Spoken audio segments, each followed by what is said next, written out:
So the briefest of histories of 38 years or so I've lived. Grew up down in Southland, fantastic life on a farm. Went off to uni at the age of 18, and that's where I had my injury, where I was playing footy and put my head in the wrong place and broke my neck.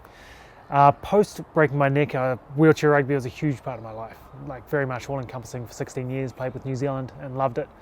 And amongst that, managed to pick up a job and have been working in the media for the last 11, 12 years. Finishing up wheelchair rugby, I had to fill the void, so I got into a bit of track racing. So on the side I do the old marathon and half marathon. So rugby, obviously a big part of New Zealand culture. I've always been around it and across it.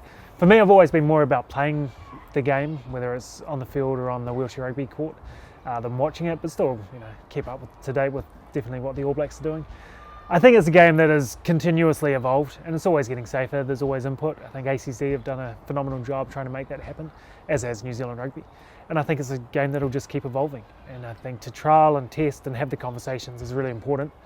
And it's not changing the game in a really negative way. It's just the way sport evolves. And I think rugby is such a physical and dynamic sport. It's something we have to look at constantly. So whether contact sports like rugby will be around in the future, it's a big call to make, but I don't think it's an unrealistic call to make. And I think people would be very silly to say it'll never happen, because you look at all the things people have said about, for example, computers and what's never going to happen in that realm and how quickly that has transpired.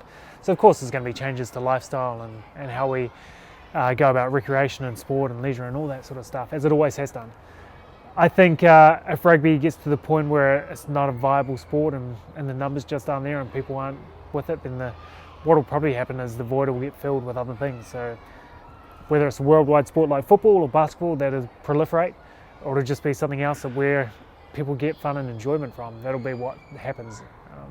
I think it's something we should be open to, and it'll just be wrong to blankly say it's never going to happen, or it'll be very much head in the sand.